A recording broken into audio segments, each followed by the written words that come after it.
¿Qué transaminasa? Aquí Kevin CM hablando esta vez sobre algunos conceptos de microbiología básica. Si lo viéramos como una película, los tipos buenos de nuestro cuerpo serían los glóbulos blancos, quienes patrullan incansablemente por nuestra sangre y nuestros tejidos con el fin de mantenernos sanos. Detectan microbios y montan toda una respuesta inmunológica de la manera más rápida y fuerte posible con el fin de cuidarnos, pero sobre todo de mantenernos con vida. Pero ¿qué sucede con el otro lado de la moneda? Los tipos malos que utilizan todos sus recursos con el fin de evadir nuestra respuesta inmune y vivir a costa de nosotros. El virus del ébola, la cisticercosis, el VIH, la peste negra, tú dilo. Las enfermedades infecciosas pueden llegar a ser tremendas y muy peligrosas una vez que el microorganismo prolifera dentro de tu cuerpo, y si no se diagnostican o tratan a tiempo, pueden llegar a ser mortales en cuestión de días.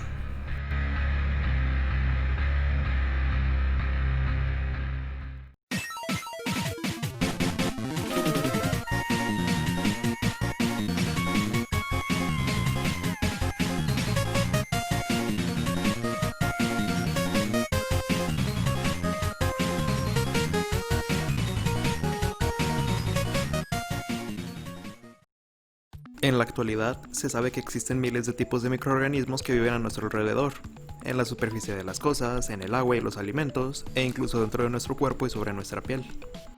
Pueden contarse por centenas los que son capaces de causar enfermedades graves, y es aquí donde entra la microbiología médica.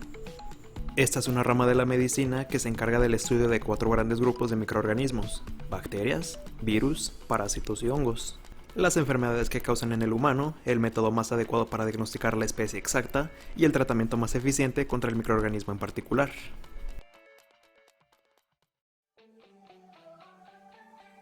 Las bacterias son organismos procariotas, es decir, que son unicelulares y que no tienen núcleo. Su material genético está libre en el citoplasma y también carecen de mitocondrias y muchos otros organelos que las células de los mamíferos poseemos. Varían en cuanto a su tamaño, pero la mayoría mide casi 1 micra de diámetro.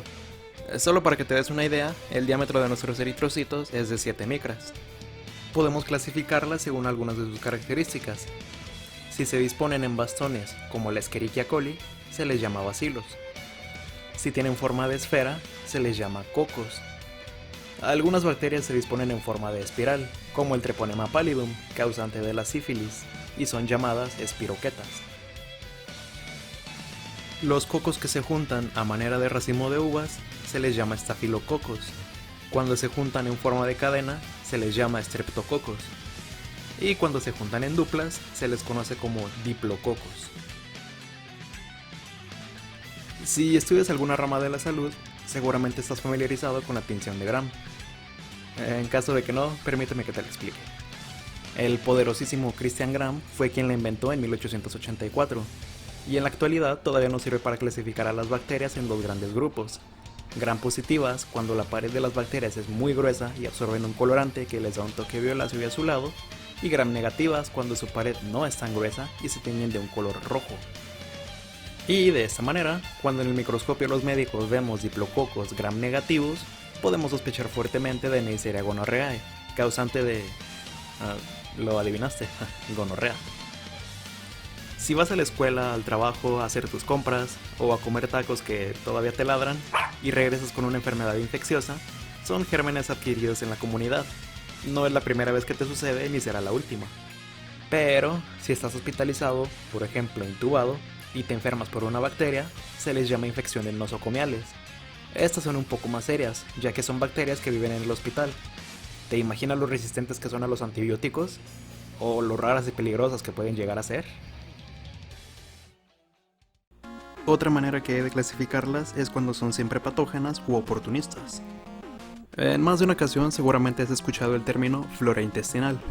Pues no, esa madre de ahora en adelante sustitúyelo por microbiota, ¿sí? Bien, desde el momento en el que nacemos y a las pocas horas, algunas partes de nuestro cuerpo, como los intestinos y la piel, son colonizados por bacterias que viven ahí para siempre. Piensa en eso cada vez que te sientas solo. Pero en la gran mayoría de los casos, esas bacterias son inofensivas. Míralo como un mecanismo de simbiosis. En pocas palabras, la simbiosis es una interacción entre 2 especies de tipo hospedero-huésped. En nuestro caso, tanto las bacterias como nosotros salimos beneficiados, pues le otorgamos a nuestra microbiota parte de nuestros nutrientes y nuestro espacio, mientras ella evita que otras bacterias patógenas proliferen en nuestro cuerpo. Pues bien, si nuestra microbiota se altera o tenemos fuertes estados de inmunodepresión, puede causar enfermedad. A esto le llamamos infecciones oportunistas, es decir, que en cuestiones normales no nos causan enfermedad a pesar de vivir adentro de nosotros, pero si hay un estímulo adecuado o si llegan a una cavidad estéril, como el líquido cefalorraquídeo o el líquido sinovial, que se encuentra en articulaciones como la rodilla, pueden proliferar y enfermarnos. Lo más importante es mantener tu microbiota sana, así que vengan esos shots de millones de Lactobacillus casei shirotalo. Y ahora sí, viene la pregunta interesante. ¿Cómo sabemos qué tan peligrosa es una bacteria? Bien, esto depende en gran medida de los factores de virulencia que tenga.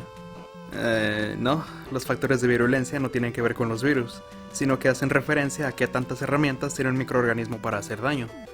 Toma, por ejemplo, un bacilo. Añádele un par de flagelos y ¡pum! Ahora puede moverse libremente. Dale unas fimbrias y ahora es más sencillo que se adhiera a nuestras células. ¿Es resistente a los antibióticos convencionales? Otro punto para ellas. ¿Produce toxinas como la streptolicina O? Bien, ahora puede destruir eritrocitos. Ya me entiendes la idea básica, ¿no? ¡Cielos, qué macizo! Además tienen la capacidad de dividirse por sí solas. Solamente hace falta que tengan nutrientes para proliferar. Pero si no hay de qué alimentarse, su reproducción suele detenerse. Parece que alguien debería aprenderle eso a las bacterias. El cultivo es un método que tenemos en el laboratorio. Tomamos una muestra de la lesión del paciente donde creemos que se encuentra la infección, o incluso de algunos fluidos como la sangre o la orina. Hacemos un extendido sobre el gel rico en nutrientes seleccionado según la bacteria de la que sospechamos. Sellamos la caja de Petri y esperamos un par de días a que crezcan las colonias de tal manera que las podamos ver macroscópicamente. De ahí, se toma la muestra para analizarla en el microscopio, posterior a la tinción que se haya seleccionado. Una vez aislado el agente, lo siguiente es hacer un antibiograma. Esta técnica nos ayuda a saber a qué antibióticos es resistente a la bacteria que cultivamos y a cuáles es más sensible. Todo con el fin de saber qué fármaco es el más ideal para dar a nuestro paciente, pues no todas las bacterias se tratan con el mismo antibiótico. Existen diferentes tipos de agar, tinciones y pruebas bioquímicas. Todo esto siempre es necesario para dar con el microorganismo exacto. Año 1928. Aquí sucedió uno de los descubrimientos más importantes de la medicina. Algo que marcaría un antes y un después. Alexander Fleming, un científico británico, tenía un cultivo de Staphylococcus aureus. Su laboratorio estaba tan perro desordenado como tu habitación en cuarentena, pero exactamente eso fue lo que lo llevó a observar que su cultivo estaba contaminado por un hongo, el cual posteriormente fue identificado como Penicillium notatum. ¿Te suena familiar? Fleming observó que las colonias de su cultivo habían muerto a causa de este hongo, del cual más tarde se extrajo el componente activo y se inventó la penicilina, medicamento que aún hoy en día se sigue utilizando, y que con su descubrimiento se vino toda la gran invención de nuevos antibióticos, y de esta manera el aumento de la esperanza de vida de nuestra especie. Enfermedades que hace siglos eran una sentencia de muerte, como lo es el caso de Yersinia pestis, causante de la peste bubónica, ahora son perfectamente tratables con una simple cápsula. ¿Tienes idea de todo lo que esto representa? Y aquí hago un gran paréntesis. Si no eres médico, por favor evita automedicarte. Los antibióticos son fármacos que han tenido un muy mal uso en nuestra población. En el área de la salud, constantemente estamos en esa batalla contra la ignorancia. Si tomas antibióticos cuando no los necesitas o no son indicados por un experto, solamente estás provocando que las bacterias cada vez sean más y más resistentes, creando superbacterias con las que puedes contagiar a otros. Evita el pensamiento de, pues si no me hace daño, no pasa nada. Sí pasa, y es un problema de salud pública que nos afecta a todos. Si sospechas que tienes una enfermedad infecciosa que requiere de antibióticos, acude al médico, no te recetes tú solo.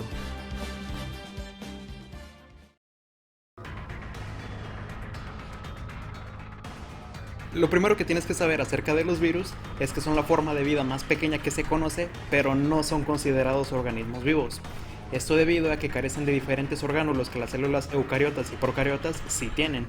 Además, no pueden reproducirse solos ni con otros virus, sino que utilizan toda la maquinaria de nuestras células para poder producir su material genético de manera masiva.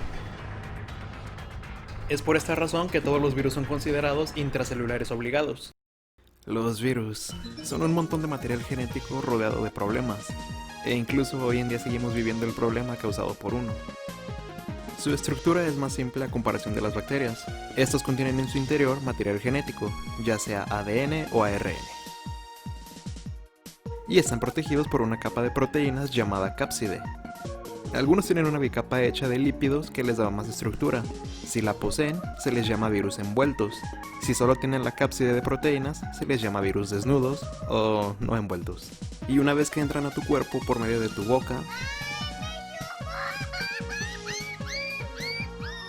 picaduras de insectos,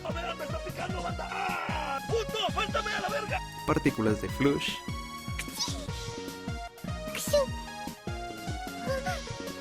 contacto sanguíneo o sexual,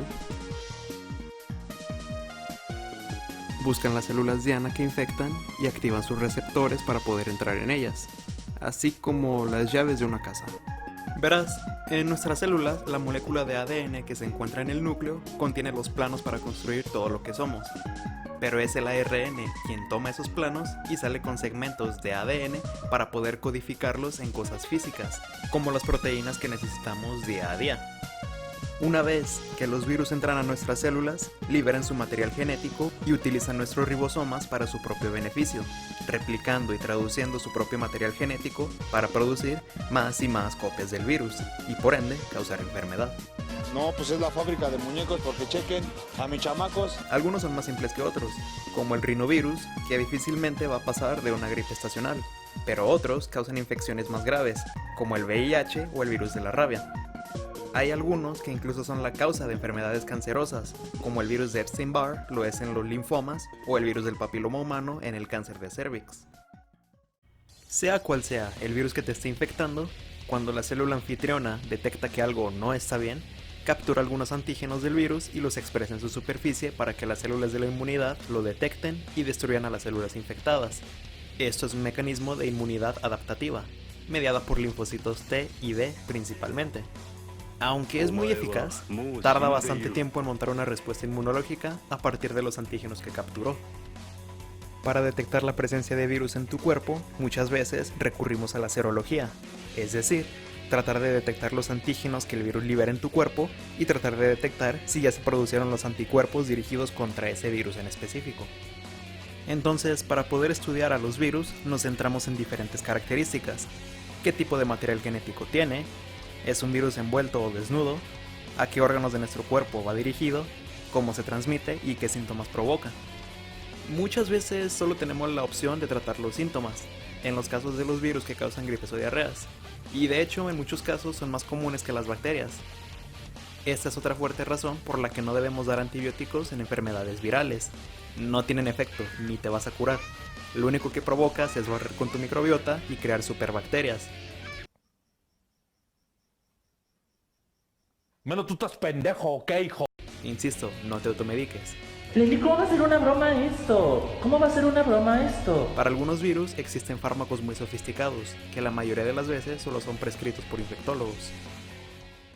Como puedes ver, la microbiología es una rama muy interesante que puede llegar a ser muy aterradora en diferentes ocasiones. Enfermedades de las que se conoce hace mucho, hoy en día siguen siendo objeto de investigación para el desarrollo de tratamientos y curas. Y bien, ahora conoces algunos conceptos básicos de la microbiología médica. Y recuerda, una página más que leas hoy puede salvar la vida de alguien mañana. Hasta otra. Espero que te haya gustado el video. ¿Aún no te suscribes a mi canal? Dale like si quieres ver la segunda parte sobre hongos y parásitos. Añádete a mis redes sociales en Instagram y Facebook. Y espera pronto un nuevo video.